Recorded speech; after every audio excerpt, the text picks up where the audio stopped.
Hey everybody, this is Tim Bentley and this is In the Circle with WOG. And I'm here with somebody today that I want to introduce you to. Tell us your first name. Hey, I'm Georgia. Georgia, welcome to In the Circle. Georgia, tell us what you do here in town. I am a social worker and have spent most of my time in Tucson working with kids and families. But I also recently have been helping Tia and Randy out a lot with some Run Tucson stuff with races and everything like that. How long have you been a Wogger? I have been a Wogger since fall of 2018. What brought you to Tucson? My husband's job, actually. We both finished school and he got an offer from Raytheon. And so we moved out to the desert. How many people from Georgia are named Georgia, do you think? For me, it's a family name, so I wasn't necessarily named after the state. If you would have been born in like Rhode Island, that your name would be different? I don't think so, because my family's not, when the name Georgia started in the family, they didn't live in Georgia. So you're from Georgia and you went to high school there? Yeah. Tell me, did you play sports or what did you do in high school? Yeah, I played softball in high school and was a theater kid. Tell me, what position did you play in softball? I was a pitcher. Well, JV, I was pitcher, and then varsity, I was outfielder. What was your best pitch? I really liked doing change-up pitches. Like, haha, I'm about to trick you. And then, so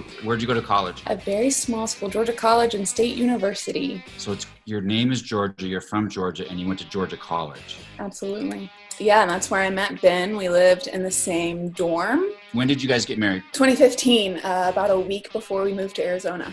So tell me, when you came to Tucson, well, let's start back at the beginning. When did you start running? I started like haphazardly running in grad school, so like 2014, as a way to procrastinate grad school assignments. How many Woggers do you think run to procrastinate from doing their other things that they should be doing? Probably most people started that way. And then started regularly running when we moved here and we got our dog Jackson. So you then found WOG. So you came to WOG a couple years ago, 18 months ago. Mm-hmm. And how did you hear about WOG? I kept seeing people with the WOG singlets at races. In the summer of 2018, I ran a marathon and I remembered the WOG singlets from the races. And so I felt like comfortable showing up to WOG. What is your favorite race? I think my favorite race is Meet Me Downtown because it takes me back to kind of like when I fell in love with running, where you're just like having a good time with other people and having a big party. And then what is your best race? My best race is I did the Sprouts half marathon with a few other Woggers. What was your time? 1:45. It was just the first race that I was like, go out and lay it all out there and hold nothing back. And I will tell you this is now that you've run 145, you're going to say, well, maybe 143 is doable. And then it's just a slippery slope. And pretty soon you're like, oh my God, I'm trying to break 130. I see that in my future. I think I know. So I've been running, you started in my group, you graduated a couple groups up. So I see you running super fast and that's fun. What's the coolest place you've traveled to? I'm kind of torn. My first thought was Banff, Canada, but then also we went to Scotland this past summer. Really like the whiskey distilleries on the outer isles of Scotland. I would do that. We all have our passions. So that's my passion.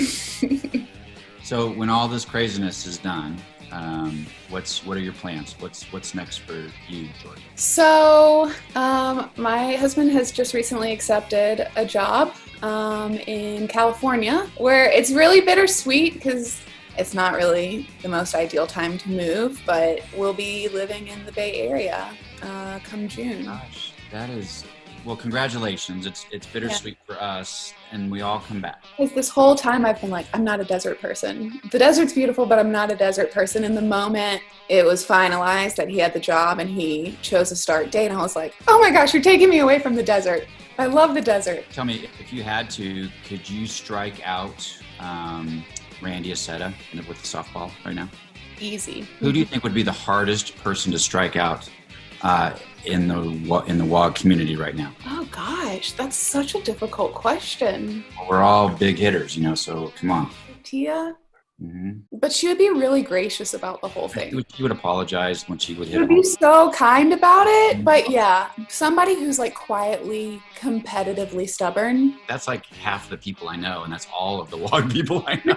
But Randy would be easy. So tell me and tell us one thing that we would know about you from high school or before then. I used to ride horses competitively, and then senior year of high school, I found out that I'm actually really allergic to horses. Well, shoot, Georgia, we're going to miss you. Yeah. But you know what you're going to do is you're going to send us, we're going to post it on the Facebook page, your address. Just show up. We'll start having walks in the Bay Area. When it gets too hot, everybody come to the Bay Area. Georgia, thank you so much for being in the circle with WOG. We're going to miss you, but we know that you'll be back. And so safe travels and safe trip, okay? Thanks. Bye.